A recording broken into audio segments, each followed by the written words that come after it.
बात महाकुंभ की। महाकुंभ में लगातार श्रद्धालु उमड़ रहे हैं। मंगलवार की बात की जाए तो 9वें दिन 45 लाख से ज्यादा श्रद्धालुओं ने स्नान किया और अब तक करीब 9 करोड़ 25 लाख लोगों ने स्नान किया है। 26 फरवरी तक 45 करोड़ से ज्यादा लोगों के यहां पहुंचने का अनुमान है।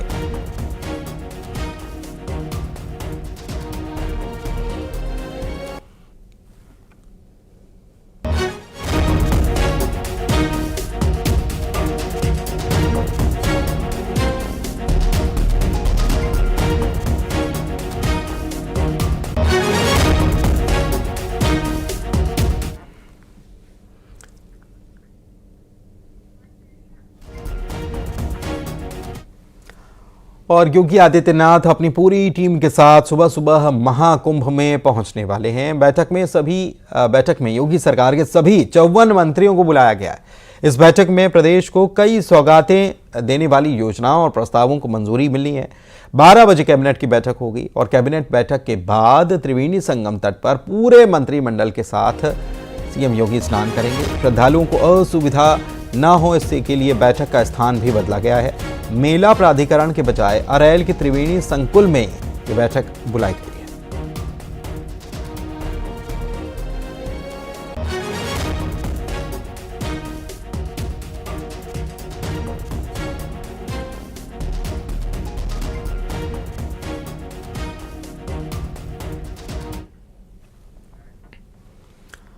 महाकुंभ नगरी में एक ऐसे साधु पहुंचे हैं जो दाढ़ी की वजह से चर्चा में हैं। उनकी 11.5 फीट की दाढ़ी है। संत जब दाढ़ी खोलते हैं तो कई लोग उसे संभालने के लिए लग जाते हैं। दाढ़ी की वजह से उन्हें कई प्रमाण पत्र भी अब तक मिल चुके हैं। आपने कठोर तपस्या की है। आप बता रहे हैं कि आप ब्रज क्षेत्र से आए हैं, राजस्थान के रहने वाले हैं और यहीं पर अपना प्रवास किए हुए हैं। आपका ये दावा है कि इतनी लंबी दाढ़ी पूरे भारतवर्ष में किसी की नहीं होगी। नहीं है और होगी भी तो वजन उठाए दिखाऊंगा। बहुत से विश्वास नहीं करते। न लंबाई है, वजन भी उठाता हूँ। वजन भी उठाता हूँ। इससे कितने किलो का वजन उठाते हैं? मैंने 51 किलो फास्ट किया है। अच्छा। 2019 में और 18 में मेरे पास प्रमाण पत्र है। के बाद प्रमाण पत्र है। इतनी लंबी जटाएं, महाराज जटाएं एक बार लहरा दीजिए पूरा चारों तरफ, उतर करके आराम से उतरिएगा। तो आप देखिए कि किस तरह से यहाँ पर एक व्यक्ति को दाढ़ी संभालने के लिए रखा हुआ है कि दाढ़ी संभाले। आप देखिए कैसे एक दाढ़ी संभाली जा रही है और कई लोग इसमें जुटे हुए हैं दाढ़ी संभालने में और जटाएं संभालने के लिए। और कैसे लोग यहाँ पर हर हर महादेव का जयघोष कर रहे हैं और महाराज जी को प्रणाम कर रहे हैं। हर हर गंगे का जयघोष हो रहा है। ये तस्वीरें अद्भुत है, ये महिमा निराली है। ये कुंभ की आभा है, ये कुंभ की महिमा है और कुंभ की आभा, कुंभ की महिमा बताने के लिए काफी है कि कैसे कैसे महात्मा यहाँ पर आए हुए हैं। क्या नाम हुआ महाराज जी आपका? श्री जानकी दास त्यागी दाढ़ी वाले। श्री जानकी दास त्यागी दाढ़ी वाले कौन से अखाड़े से संबंधित है? दिगंबर अखाड़े से संबंधित है। राजस्थान के रहने वाले हैं और दाढ़ी के लिए जाने जाते हैं। दाढ़ी वाले बाबा के तौर पर पहचाने जाते हैं। क्या कहना चाहेंगे समाज के लिए और क्या संदेश देना चाहेंगे? सनातन धर्म को ज्यादा से ज्यादा बढ़ाएं, ज्यादा से ज्यादा मजबूत करें और अच्छा सहयोग करें। बाकी सनातन धर्म को हमको राष्ट्र हिंदू तक बनाना है। जय। महाकुंभ प्रयागराज में 7 करोड़ से अधिक रुद्राक्ष से तैयार 12 ज्योतिर्लिंग आकर्षण का केंद्र बने हुए हैं। अमेठी के शिव मौनी योगी बाबा ने रुद्राक्ष शिवलिंग पर लपेटकर उन्हें तैयार किया है। अब ये प्रयागराज महाकुंभ में श्रद्धालुओं के बीच आकर्षण चर्चा सबका विषय है। करुणा कर दो भर दो मेरे शंगारी आकर के करुणा कर दो भर दो मेरे शंगारी आकर। प्रयागराज महाकुंभ से सामने आई ये भव्य तस्वीरों में देख रहे ये अद्भुत शिवलिंग रुद्राक्षों से बनाए गए हैं, वो भी 7 करोड़ से अधिक रुद्राक्षों से। रुद्राक्षों को शिवलिंगों पर लपेटा गया है। जी हां, अमेठी के शिव मौनी योगी बाबा ने कई महीनों की कड़ी मेहनत से ये 12 ज्योतिर्लिंग तैयार किए हैं। साथ ही ये ज्योतिर्लिंग के प्रांगण में कई त्रिशूल बनाए गए हैं जिन्हें भी रुद्राक्ष से लपेटा गया है। अब ये ज्योतिर्लिंग प्रांगण श्रद्धालुओं के लिए आकर्षण का केंद्र बना हुआ है। कलयुग में पहली बार, स्वतंत्र भारत पहली बार और महाकुंभ में पहली बार 7,51,00,000 रुद्राक्ष की मणियों से 11 फीट ऊंची, 9 फीट चौड़ी। अब 11 फीट ही ऊंची क्यों है, आपका प्रश्न होगा। 11 रुद्र हैं, 11 रुद्रों के अंक में इसकी ऊंचाई है और 9 दुर्गा के अंकों में इसकी चौड़ाई है और 7 पुरियों के अंक में इसकी मोटाई है।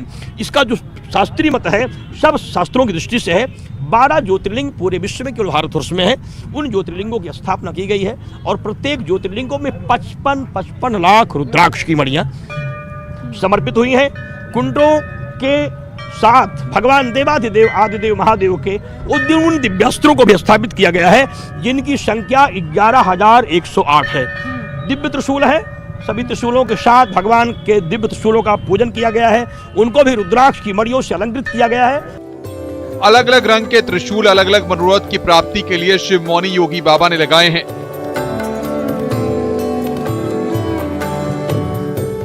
भारत के विकास, बांग्लादेश में हिंदुओं पर हो रहे अत्याचार के खिलाफ भारत के हिंदू राष्ट्र बनने की कामना के साथ ज्योतिर्लिंग के प्रांगण में अनोखे शिवलिंग तैयार किए गए हैं। वही शिव है, वही सुंदर है, जो सुंदर है वही सत्य है, वही शिव है, और जो शिव है वही सुंदर है और वही सत्य है। उसी इस तरीके से 36 स्तंभ बनाए गए हैं। 36 स्तंभों में 27,000 रुद्राक्ष लगाए गए हैं और 11,108 ये जो त्रिशूल है, इसमें जो श्वेत त्रिशूल के अंक हैं, ये भारत के विद्या ददाति शंभु, विद्या को प्रदान करने वाले भगवान महाकाल विद्या ददाति शंभु के संकल्प को साकार करने के लिए भारत में ओजवान, तेजवान, बुद्धिमान, शक्तिवान लोग पैदा हो, इससे भारत विश्वगुरु बने। इसके बाद उस पार आप देखते लाल त्रिशूल लगाया गया है, देश की गरीबी को समाप्त करने के लिए, अर्थव्यवस्था को बढ़ाने के लिए, देश के नौजवानों को, बेटियों को शक्ति और सामर्थ्य देने के लिए ये संकल्प लिया गया है कि सभी लोगों की गरीबियां समाप्त हो। महाकुंभ में शिव मौनी योगी बाबा के द्वारा बनाए गए ज्योतिर्लिंग के प्रांगण में 2-2 नंदी स्थापित किए गए हैं। बाबा का कहना है कि उत्तर मुखी और दक्षिण मुख शिवलिंग के लिए धर्म नंदी और विजय नंदी को स्थापित किया गया है। ये आश्चर्य की बात लोगों को लगेगी, इस तरफ जो शिवलिंग है ये उत्तर मुखी है, बहुत ध्यान से कैमरे को दिखाएंगे आप, तो ये उत्तर मुखी शिवलिंग है। जो शिवलिंगे हैं और उस तरफ की जो शिवलिंगे हैं सब दक्षिण मुखी हैं। तो यहाँ धर्म नंदी है और उस तरफ विजय नंदी है और बीच में भगवान भूतेश्वर महादेव स्फटिक मणि की शिवलिंग पर जो विराजमान है, वो रुद्राक्ष के पहाड़ पर बाबा बैठे हुए हैं। उनकी कृपा से रुद्राक्ष के पहाड़ पर भूतनाथ की स्थापना है बाबा की कृपा से, क्योंकि नमः संभवाय च मयो भवाय च नमः शिवाय च शिवतराय च नमः का जो प्रयोग है यजुर्वेद में, उसकी दृष्टि से बाबा का प्रयोग किया गया है। सनातन संस्कृति का दिव्य भव्य समागम महाकुंभ में दुनिया का अब तक का सबसे बड़ा आध्यात्मिक मेला चल रहा है। महाकुंभ में करोड़ों श्रद्धालु त्रिवेणी के संगम तट पर आस्था की डुबकी लगा चुके हैं, जो आगे भी लगातार जारी है और अपने साथ 144 साल बाद लग रहे पूर्ण महाकुंभ से न जाने कितनी यादें अपने साथ लेकर जा रहे हैं।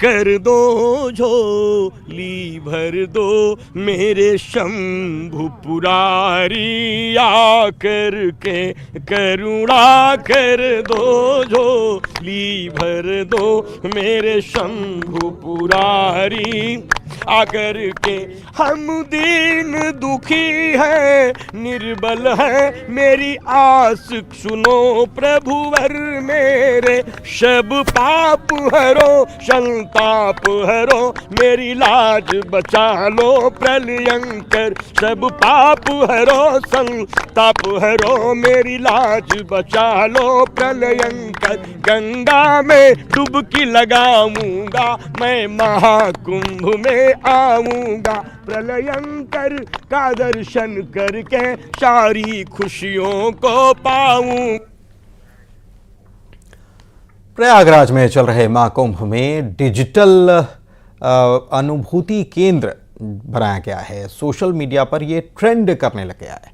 महाकुंभ के ऐतिहासिक महत्व को डिजिटल रूप में समझाने के लिए इस केंद्र को तैयार किया गया। इसमें श्रद्धालुओं को AI तकनीक के जरिए नारद मुनि से बातचीत करने की भी सुविधा दी गई।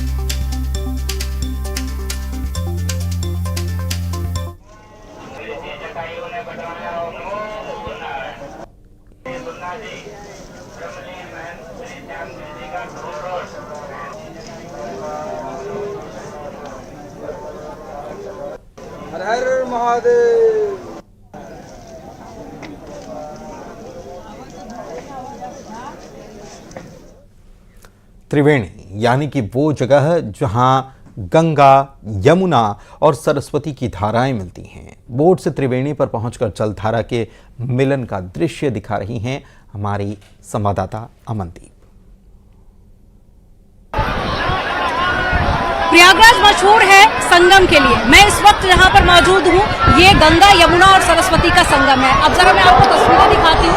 देखिए सामने से जो नदी आगे आती है आपको नजर आ रही है, ये यमुना जी है। और इस तरफ अगर आप नजर डालेंगे तो वहां से जो नदी आगे आती हुई नजर आ रही है, ये गंगा जी है। और जो बीच में आप देख रहे होंगे ये बांस लगे हुए हैं, यहीं पर गंगा, यमुना और सरस्वती का महासंगम होता है। अब आपके मन में सवाल होगा कि सरस्वती नदी क्यों दिखाई नहीं दे रही है, तो इसके पीछे लोगों का अलग अलग मत है। कुछ लोग कहते हैं कि भगवान गणेश ने श्राप दिया था जिस वजह से सरस्वती नदी दिखाई नहीं देती, तो वहीं कुछ लोगों का ये कहना है कि भूकंप आने की वजह से जो सरस्वती नदी है वो गंगा जी और यमुना जी के पानी में मिल गई थी, जिसके बाद से सरस्वती नदी दिखाई नहीं देती है। तो यही वो जगह है जहां पर लोग स्नान करने के लिए आते हैं। हर 12 साल में यहाँ पर महाकुंभ लगता है। दूर दूर से श्रद्धालु यहाँ पर पहुंचते हैं आस्था की डुबकी लगाने के लिए। और यहाँ पर लोगों का मानना है कि जब पहुंच के वो आस्था की डुबकी लगाते हैं तो उनके सारे कष्ट और सारे जो पाप हैं वो दूर हो जाते हैं। और अगर आप उस तरफ नजर डालेंगे तो आपको बड़ी संख्या में लोग नजर आएंगे। ये सभी दूर दूर से आए हुए हैं, भारत के कोने कोने से, दुनिया के कोने कोने से लोग यहाँ पर पहुंचे हुए हैं। और हर एक इंतजाम यहाँ पर किए गए हैं ताकि लोगों को किसी भी तरह की कोई भी असुविधा ना हो।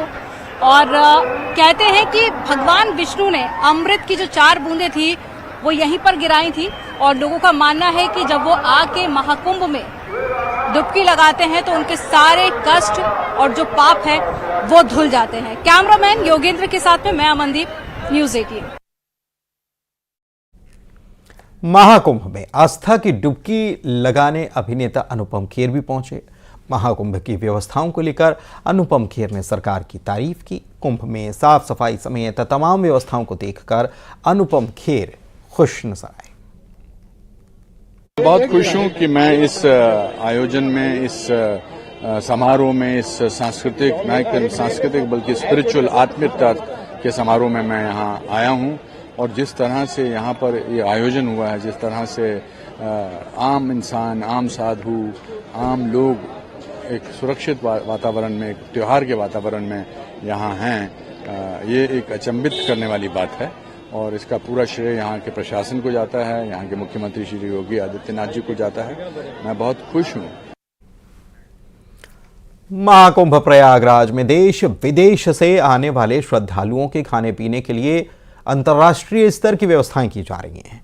महाकुंभ में पंपकिन नाम से एक डबल डेकर बस रेस्टोरेंट खोला गया है जो लोगों के लिए आकर्षण का केंद्र है। क्या खूबियां हैं इस डबल डेकर बस रेस्टोरेंट की, इस स्पेशल रिपोर्ट में दिखाते हैं।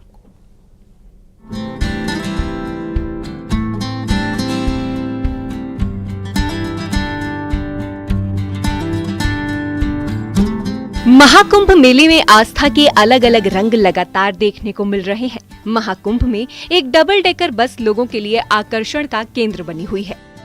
हालांकि ये डबल डेकर बस लोगों के आवागमन के लिए नहीं लगाई गई, बल्कि ये डबल डेकर बस लोगों के खान पान के लिए लाई गई है।